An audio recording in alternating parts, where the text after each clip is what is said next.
What's up everyone, today I'm gonna show you how to reverse engineer a simple Crackme using x64 debugger. Crackmes are challenges for those who want to learn or practice reverse engineering.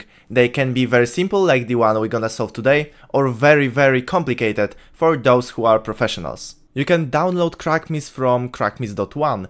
Just apply filters like difficulty, language, architecture and platform you want to practice, and click search, and you can browse through thousands of Crackmes that are available. Password for the zip archive that your Crackme will be sitting in is Crackmes.de. One more thing before we start, you should be already familiar with basics of assembly, so if you are not, don't worry, I have a video about it on my channel, link is in the description, go watch it and then come back here. Upon installing you will get two versions, x32-bit and x64-bit. First one is for 32-bit programs and second one is for 64-bit programs, obviously. Our Crackme is 32-bit, so we're gonna use x32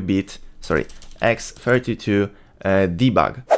Once you open it, the interface might be a little bit confusing. I will walk you through the most crucial stuff in a second, but first let's load our Crackme. You just have to drag and drop it in the middle and it's opened. As you can see on the right you have your registers, below you have state of all the flags, you have the instruction pointer, lower here you have the most sort of essential addresses, like if you have the ESP, which is the stack pointer, it is highlighted here right now, and the base pointer is also somewhere there. On the lower left you have the memory dump, so we'll be using it to check what hides under the certain address in memory, and the most important thing is in the middle, which is your assembly code. What you want to do first is to determine what's called an entry point, because here there are all the instructions that are inside your inside the executable. So let's say that the executable loads some DLLs, some dynamic link libraries. So once it loads it, the DLLs are also present here, and it's a mess. Look at how many lines of code are there. We have no idea what do they do, most of them, and we don't need to. We only want to focus on the code of the executable itself. So to do that, to locate the entry point, you want to click this icon like an arrow with a person. So we click it and you are brought to the address of entry point. Alright, so as you can see we have some stuff here, but first let me maybe fire up this Crackme and let's see what it does. So let's open up a PowerShell and let's run simple-s.exe. So hit enter and it says do something to get congrats, I'm waiting. So maybe you want to try typing something here. Nothing is working, so let's Ctrl+C and let's leave it. You can see that we have the simple-s.exe opened here by our debugger, but there's nothing here yet because we didn't actually print it. As you can see here, it tells us that under this address 403.000 there is do something to get congrats, I'm waiting, this string. You can actually see it in the memory dump that I mentioned before. Just right click, follow in the dump and select the address. As you can see here, let me zoom it a little bit. Wait, not this. I want this to be higher. Okay, wait, I can't manage to, I can't grab it. Oh, nice. It highlighted as this position, 403 and 3 zeros. As you can see, this is exactly this string. And below here, what you can spot also, we have congratulations. Now write a little tutorial, sorry. So we can assume that once we get here, once we get to this instruction, we are succeeding in this challenge, right? So we have to do something here. We have to check out what is happening here. So let's actually set some breakpoints. Breakpoints are points that that our debugger will stop there, sort of. Let me show you how it works. So first breakpoint I want to set here when we are pushing this this address of this string to the stack. Then I want a breakpoint here. All right, and maybe let's make a breakpoint here. Why? I'm gonna tell you in a second. So when we do a step over, we will we'll stop at this breakpoint because it basically stops the execution. If you don't set the breakpoint, as you can see, it skips all of these lines. So now we can go line by line and actually see what's going on. We are pushing something to the stack, and then we call the socket function. Well, if you have something like this, you remember that whatever you push to the stack before calling the function, those are the arguments for the function. So what we want to do, we want to identify what do they even mean. All right, so what you want to do is to go to MSDN, socket MSDN. So socket MSDN.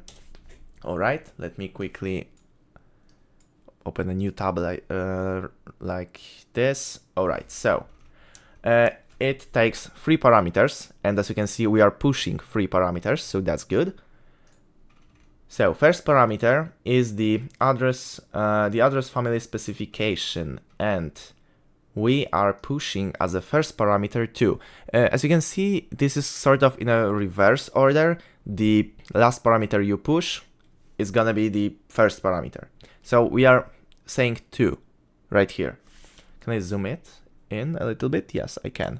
All right, so we are pushing 2, and the 2 here is the Internet Protocol version 4.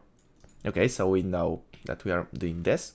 The middle parameter is a type, which is 1, so it's a sock stream, a socket type that provides sequences. Okay, something. It basically does something with TCP. And the last parameter is the protocol, exactly, and we are specifying 6, which is TCP, the Transmission Control Protocol. Okay, so we know that our Crackme is doing something with networking. So let's step over, let's let this function execute, and the return value is stored in the EAX register. As you can see, we are moving the value from EAX to this address in memory. If you follow the dump one more time, you will see that it takes us here, and there is the value 4. What does it mean? Well, we can read in the documentation. If no errors occur, socket returns a descriptor referencing the new socket. What does it mean? Well, I don't know yet. Let's figure out how we will use this value later in the program. So as you can see, the executable makes a jump here if it's equal to the to this condition. We are moving the value 2 to this address in memory. Okay, let's move it. Let's move. We are pushing something to and then executing h tones. Let it execute. All right. What did it do? The EAX is now 007A to F7A. 7A to F is okay. 7A appeared from basically it appeared. So let's check what h tons does. All right, so same logic, h tons and MSDN. What does it do? The h tons function converts a ushort from host to TCP IP network byte order, which is big endian. Okay, so basically we'll be using this value inside. We'll be using this value somewhere somewhere in our networking operations. Let's go further. Let's see what it does. We are saving the AX, so the like 7A and 2F, lower bytes of the EAX register, to this address in memory. Again, you can follow it in dump and see that they are actually there. 7A, 2F, 7F. Okay, next function, 3 arguments. This function is called bind, so same process, bind MSDN. You want to know what all of those functions do. Bind function. The bind function associates a local address with a socket. Alright, so we have created a socket previously, and we are pushing its descriptor as the first parameter. Okay, so let me skip here. The second parameter of bind is the pointer to sock address structure of the local address to assign to the bound socket. Let's check out this sock address. If you go there and read through the through this documentation, some stuff you should read because it's related to the Crackme, some not. I mean, IPv6 stuff we are not using. But if you go lower and see the example code, you can read that we are using H tones here, and it is in context of a port. So it might indicate that the 7A2F might be a port. Okay, of course there is no port as, I mean, there is a port 7A2F, but you should probably, we are always using decimal numbers for ports, like when we do stuff, actually, us as humans, not the machines. So we can go to hex to decimal, like this, rapid tables, and let's enter 7A2F, convert. We get 31279. Okay, so let's save this value for a second, for later. And let's go to bind. The last parameter is the length in bytes of the value pointed to by ADDR. And we are pushing 10 here. Sure, why not? We call the bind function. We then jump. We don't jump. We again do some condition. If it's equal, we jump, but we don't jump here. Then we use the listen function. Same scheme. MSDN. Wait, listen MSDN, like this. If you know these functions, of course, you don't need to check the documentation every time, but yeah, if it's your first Crackme and you see those functions first time, then do it. You will learn a lot. So, in this function, we take again 2 parameters. One is the descriptor we talked about before, and the second one is the maximum length of a queue of pending connections. Okay. As you can see, we were pushing our descriptor here. This is the same thing as here. And this queue thing is 1.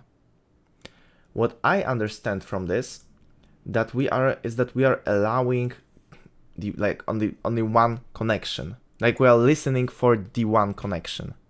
That's what I understand. So then we do push here.